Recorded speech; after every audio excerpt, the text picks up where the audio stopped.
ఆయనకి ముందు అసలు గుగ్గుల అన్న పేరు కలపలేదు. కలయనాయనారు ఆయన పేరు. అమృతఘటేశ్వరుడు ఉన్న క్షేత్రంలో పుట్టారు ఆయన. ఆయన పేరు కలయ. అందుకని ఈయన పేరు కూడా కలయ అని పిలుస్తూ ఉండేవారు. ఈ కలయనాయనారికి ఒక లక్షణం ఉండేది. ఆయన చేసే పూజ ఏమిటో తెలుసా అండి? ఆయన ఎప్పుడు భగవంతుడి దగ్గర కూర్చొని అనుకునేవాడు, సుగంధిం పుష్టివర్ధనం అంటారు కదా, త్రయంబకం అని పిలుస్తారు కదా, 3 కన్నులు ఉంటాయి కదా, ఆయన వస్తుంటే సువాసనలు వస్తాయి కదా. ఆనాడు మార్కండేయుడు శివలింగాన్ని గట్టిగా కౌగిలించుకుని చంద్రశేఖర చంద్రశేఖర చంద్రశేఖర పాహిమాం అని అంటుండగా యమధర్మరాజుని శిక్షించి మార్కండేయుడిని రక్షించడానికి శివలింగంలోంచి ఆవిర్భవించాడు కదా. ఆవిర్భవించినప్పుడు శివుడి కన్నా ముందు శివుని యొక్క సువాసనలు మార్కండేయుడు పీల్చి ఉంటాడు కదా. శివుడు వచ్చేసాడని పొంగిపోయి ఉంటాడు కదా. ఎంతకీ రానిటువంటి రైలు వచ్చేస్తోందని అనౌన్స్ చేసినప్పుడు ఎంత ఆనందం పొందేస్తామో, ముందు అనౌన్స్మెంటు, తర్వాత రైలు ఇంజను కనపడగానే పొంగిపోయినట్టు సుగంధిం, ఆ సువాసనలు వస్తుంటే ఎంత పొంగిపోయి ఉంటాడు కదా మార్కండేయుడు. నా పూనిక ఫలించింది, వచ్చేసాడు పరమాత్మ, అదిగో శంకరుడు, అదిగో సుగంధిం, సువాసనలు వచ్చాయి అని ఆ చంద్రశేఖర చంద్రశేఖర అన్నది ఒక్కసారి ఆపేసి ఏడి శివుడిని ఆ సువాసనల వంకి ఇలా చూస్తూ నిలబడిపోయి ఉంటాడు కదా. కాబట్టి శివుడి యొక్క సువాసన అలా ఉంటుంది కదా అని పొంగిపోతూ నేను అలాంటి వాసన పీలుద్దామని, ఆయన మహైశ్వర్యవంతుడు కలయనాయనార్. రోజు ఇంత గుగ్గిలం పట్టుకొచ్చి ఆ గుగ్గిలం వెలిగించి గుగ్గిలం ధూపం వేసేవాడు. ఆ ధూపం అంతా పూజ గదంతా నిండిపోతే అందులో కూర్చుని మార్కండేయుడు ఇలాగే వాసన పీల్చి ఉంటాడు.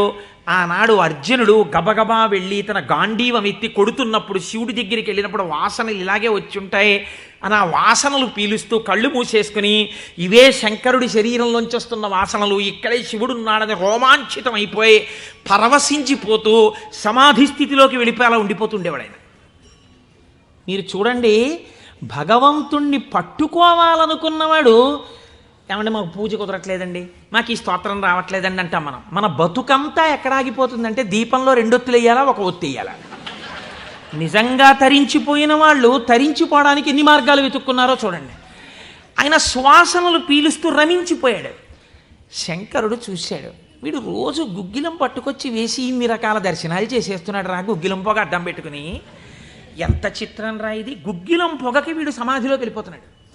అసలు ఈ గుగ్గిలం కొనలేని స్థితి తెస్తే ఏం చేస్తాడో చూద్దాం అనుకున్నాడు. ఐశ్వర్యం అంతా క్షీణింపచేశాడు. ఆయనకి మనస్సు శివుడి మించి పోలేదు. ఎలాగో అలా నానా కష్టాలు పడి ఇంత గుగ్గిలం తెచ్చి శంకరుడికి వేసి ఆ వాసన పీల్చేటప్పటికి సమాధిలోకి వెళ్ళిపోయాడు. ఇంక ఏముంది, మనస్సు అలవాటు పడిపోయింది. ఇంత పొగొచ్చేటప్పటికి అంతే సమాధిలోకి వెళ్ళిపోతాడు. ఎంత తేలికండది. అగరత్తు వెలిగించకుండా ఉంటాం కదా, అగరత్తు వెలిగిస్తే గుగ్గిలం అయినా సమాధిలోకి వెళ్ళిపోతాడు అంతే. ఈ స్థితి చూసి శంకరుడు భార్యాబిడ్డలు తినడానికి కూడా అన్నం మెతుకు లేకుండా చేశాడు. చూద్దాం ఏం చేస్తాడు. భార్యాబిడ్డలు పస్తులున్నారు. అన్నమో రామచంద్ర అని ఆ భార్య మహాపతివ్రత. ఆవిడ తన మెడలో ఉన్నటువంటి మంగళసూత్రాన్ని తీసి నాయనారికి ఇచ్చి, అయ్యా మీరు ఇది పట్టుకెళ్ళి వెలకట్టి అమ్మించి డబ్బు పట్టుకుని రండి, దాంతో మనం కొన్నాళ్ళు భోజనం చేద్దామని. తప్పకుండా తీసుకొస్తానని ఆ మంగళసూత్రాలు చేతిలో పట్టుకుని శివ శివ శివ శివ అని సంతోషపడిపోతూ వెళ్ళిపోతున్నాడు. శంకరుడు ఒక పెద్ద బండిలో గుగ్గిలం బస్తాలు వేసుకుని ఎదురొచ్చాడు. మళ్ళీ దొరకవుట గుగ్గిలం, అందుకని చెప్పి బస్తాలు కొనుక్కెడుతున్నాను, ఎవరైనా కావాలంటే కొనుక్కోండి అని అరిచాడు. అమ్మ బాబోయ్, గుగ్గిలం దొరకదటని చెప్పి ఈయన గబగబా మంగళసూత్రాలు ఇచ్చేసి గుగ్గిలం బస్తాలు కొనేశాడు. పోనీ గుగ్గిలం దొరకదంటున్నారు, ఇంటికి పట్టుకెళ్ళి ఈ గుగ్గిలాన్ని దాచుకుని రోజు ఇంతంత వేద్దాం అనుకున్నాడా? నిజంగా నాడు శంకరుడు వస్తుంటే సుగంధిం పుష్టివర్ధనం, ఇదొక్కటే ఆయన సమాధికి కారణం. ఇంత గుగ్గిలం వెలిగించి మధ్యలో కూర్చుంటే అసలు నిజంగా శంకరుడు విరాట్ రూపంతో వచ్చేసినట్టు ఉండదు. కాబట్టి ఈ గుగ్గిలం అంతా వెలిగించేస్తానన్నాడు. ఇంట్లో వెలిగించేస్తే బాగుండదు, పొగలు వచ్చేస్తాయి. ఓ గుళ్ళోకి పట్టుకెళ్ళి వెలిగించేస్తే బాగుంటుందని ఈ గుగ్గిలం అంతా వేసుకుని ఓ గుడికి పట్టుకెళ్ళి ఈ గుగ్గిలం అంతా వెలిగించేసి దాని మధ్యలో కూర్చొని సమాధిని పొందేసి కడుపులో ప్రేగులు నకనకలాడిపోతున్నాయి, తెలియదు, ఆకలి తెలియదు, శరీరం నీరస పడిపోయింది, శరీరం అంతా నొప్పులు పెట్టేస్తోంది, తెలియదు, ఇంట్లో భార్య బిడ్డలు శోషించి పడిపోయే స్థితి వచ్చింది, తెలియదు. ఆ పొగ మధ్యలో సమాధి స్థితిని పొందాడు. ఇప్పుడు నా భాషలో చెప్పాలంటే భగవంతుడు ఓడిపోయాడు. పరీక్ష పెట్టగలడా ఇహ? ఏం పరీక్ష పెడతాడు? కాబట్టి చూడలేకపోయాడు ఆయన. అమ్మ బాబోయ్, ఇదెక్కడ భక్తి రాని గబగబా కుబేరుణ్ణి పిలిచాడు. కుబేరా, ఇలా నా పక్కన ఎన్నాళ్ళు నించుంటావు? నాకేం అవసరం లేదు. అడిగో మహానుభావుడు చూసావా, గుగ్గిలం పొగ మధ్యలో కూర్చున్నాడు పెళ్ళం మంగళసూత్రాలు అమ్మేసి. వెంటనే వెళ్ళి ఆయన ఇంటిని బ్రహ్మాండమైనటువంటి అంతఃపురంగా మార్చేయి, భార్యకి బిడ్డలకి భూమండలంలో లేనంత ఐశ్వర్యాన్ని ఇచ్చేయి, ముందు ఉత్తరక్షణం వాళ్ళకి షడ్రశోపేతమైన భోజనం పెట్టు అనేటప్పటికి వాళ్ళ ఇల్లు మారిపోయింది, షడ్రశోపేతమైన భోజనం వచ్చింది. అయ్యో భర్త గారు ఎక్కడికి వెళ్ళారో అనుకుంటోంది ఆవిడ. అశరీరవాణి వినపడింది. అమ్మా, నీ భర్త భక్తి ముందు లొంగిపోయాడమ్మా, శంకరుడు మహదైశ్వర్యం ఇచ్చేశాడు నీకు. ఆయనో అన్నం తిందామన్న ఆలోచన లేదు, ఆ గుగ్గిలం పొగలో కూర్చుని ఉన్నాడు. ఇలాగ కూర్చునుంటే ఇప్పుడు ఎవరు మాట్లాడాలి? ఒరే నాన్న అన్నం తినరా అని.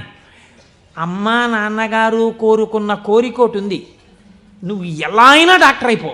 ఇంజక్షన్ చేసేసారు ఆ పిల్లకి. 3 ఏళ్ళు అయిపోయినా, 4 ఏళ్ళు అయిపోయినా, 21 ఏళ్ళు వచ్చేసినా, ఇప్పుడు నేను MBBS చదివితే రేపు పెళ్లి కొడుకు దొరుకుతాడా అని కూడా చూసుకోకుండా తల్లిదండ్రుల కోరిక తీర్చడం కోసమని వ్యగ్రతతో చదివేసిన పిల్లలా ఇప్పుడు ఆ తల్లిదండ్రులే వచ్చి చూసే అన్నం తినవే, అలా చదవకే ఆరోగ్యం పాడైపోతుంది అన్నట్టు ఎవడు పరీక్ష పెట్టాడో వాడే దిగొచ్చాడు. దిగొచ్చి ఎవడు? ఆ త్రయంబకం నిజంగా సువాసనలు వచ్చి ఆనాడు మార్కండేయుడు బాహ్య స్మృతిని పొందాడు, ఈయన పొందలేదు.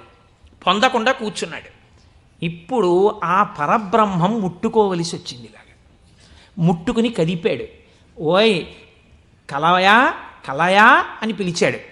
పిలిస్తే ఆయన గభాలన బాహ్య స్మృతిని పొంది అబ్బా శంకరుడు వచ్చేసాడన్నాడు. నిజంగా కనపడితే ఇలా అరుపులు కేకలు ఉండవు.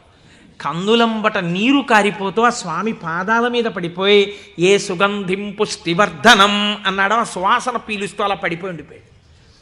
శంకరుడు భుజాలు పట్టుకుని లేపి, ఒరే నాన్న, నువ్వు ఇంటికి వెళ్ళి ఇంత అన్నం తినరా, నా కడుపు నిండుతుంది, తొందరగా బయలుదేరరా నాయన, ఇక్కడ ఎన్ని నైవేద్యాలు పెట్టినా నాకు వంట పట్టట్లేదురా, నువ్వు ఇలా పడిపోతే తొందరగా వెళ్ళరా బాబు, నీకు ఎక్కడ లేని ఐశ్వర్యం ఇచ్చేశాను, కావలసినంత గుగ్గిలం వేసే, ముందు వెళ్ళి అన్నం తినన్నాడు. అప్పుడు ఆయన ఇంటికి వెళ్ళాడు. ఇంటికి వెళ్ళి షడ్రశోపేతమైనటువంటి భోజనాన్ని నాయనార్ స్వీకరించాడు. దీన్ని గుగ్గిల నాయనార్ అంటారు పెరియ పురాణంలో. ఎందుకంటే శివపురాణం చెప్పుకుంటూ నాయనార్ల చరిత్రని అనుసంధానం చేసి ఉత్తరాయణ పుణ్యకాలంలో నాయనార్ల గురించి వింటే పార్వతీ సహితుడైనటువంటి ఆ పరమశివుడు పొంగిపోయి పరవశించిపోతాడు.